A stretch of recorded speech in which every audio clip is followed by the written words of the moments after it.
एक बूढ़ा भिखारी। हर दिन एक भिखारी दरवाजे के पास आकर भीख मांगता था और घर का मालिक हमेशा घर के बाहर आते ही उसे देखकर फिर जाया करता। कई बार उसके लिए गालियां भी बकता। वो कहता, तू जिंदा ही क्यों है? पूरी जिंदगी ऐसे ही भीख मांगेगा क्या? धरती का बोझ क्यों बना बैठा है? और कभी कभी उस भिखारी को गुस्से में वह धक्का भी मार दिया करता। इतना कुछ हो जाने के बावजूद भिखारी के मुंह से सिर्फ यही निकलता कि भगवान तुम्हारे पापों को माफ करे। एक बार सेठ को धंधे में बहुत बड़े नुकसान होने की खबर मिली। सेठ बहुत ही परेशान था कि तभी उसके दरवाजे पर वही भिखारी आया। गुस्से में अपना आपा खोते हुए सेठ ने उस भिखारी को पत्थर दे मारा। पत्थर लगने के कारण भिखारी का सर फूट गया और उसके सर से खून बहने लगा। फिर भी दर्द से कराते हुए भिखारी ने बस इतना ही कहा कि भगवान तुम्हारे पापों को माफ करे। अब भिखारी का वहां से चला गया और सेठ सोच में पड़ गए कि भिखारी को पत्थर भी मारा, फिर भी उसने सिर्फ प्रार्थना की। सेठ का गुस्सा शांत हुआ, सेठ का मन शांत हुआ। भिखारी का राज जानने के लिए सेठ ने भिखारी का पीछा करना शुरू कर दिया। भिखारी जहाँ जहाँ जाता सेठ उसके पीछे जाता।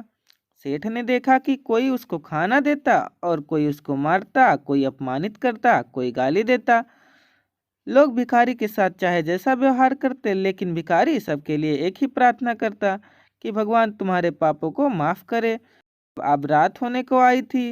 भिखारी अपने घर जाने के लिए लौटा और अपने घर पहुंच गया, लेकिन सेठ अब भी उसका पीछा कर ही रहा था। एक पुरानी टूटी हुई खटिया पर एक बूढ़ी औरत लेटी हुई थी। काफी कमजोर और बीमार लग रही थी। वह भिखारी की पत्नी थी।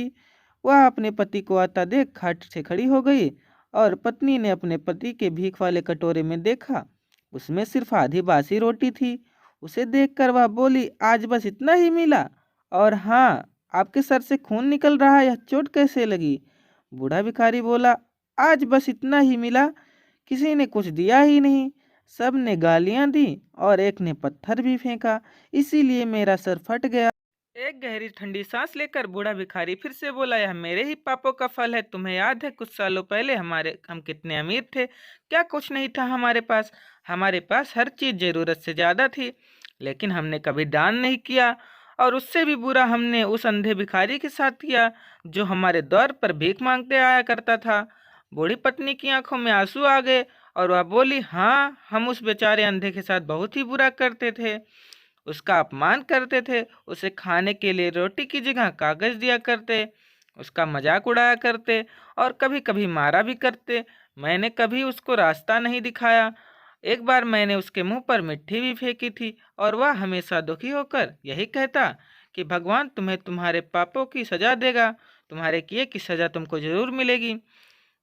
उसका श्राप सच हुआ और हम दुख भरी जिंदगी में आ गए। भिखारी बोला, हाँ, उसका श्राप सच हुआ, इसीलिए मैं किसी को बद्दुआ नहीं देता। चाहे कोई मेरे साथ कैसा भी बर्ताव करे, मैं हमेशा उसके लिए प्रार्थना करता हूँ। मैं नहीं चाहता कि कोई भी हमारे जैसे जिंदगी का अनुभव करे, किसी को भी हमारे जैसे दुखों का सामना करना पड़े। वो नहीं जानते, इसीलिए अनजाने में हुए पाप की सजा किसी को भी ना मिले। मैं नहीं चाहता। सेठ वहीं पर छुपकर यह सब बातें सुन रहा था। अब उसे सब कुछ समझ में आ गया था। भिखारी और उसकी पत्नी वह आधी रोटी मिल बांट कर खाए और भगवान को धन्यवाद बोलकर सो गए। जब अगले दिन भिखारी फिर से भीख मांगने के लिए गया और वह सेठ के घर के पास पहुंचा, तो सेठ के घर के पास पहुंचते ही सेठ ने पहले से ही गर्म रोटी उसके लिए निकाल कर रखी थी। उसे देते हुए सेठ विनम्रता से बोला, माफ कर दीजिए बाबा, मुझसे बहुत बड़ी गलती हो गई।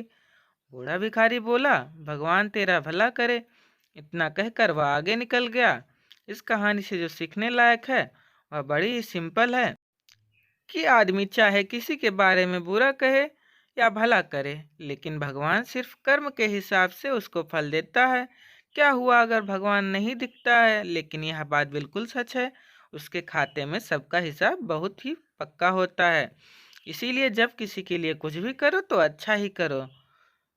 तो अगर आपको आज की कहानी ये पसंद आई तो वीडियो को लाइक करें, चैनल को सब्सक्राइब करें और अपने दोस्तों के पास इसको शेयर भी करें। लास्ट तक बने रहने के लिए धन्यवाद।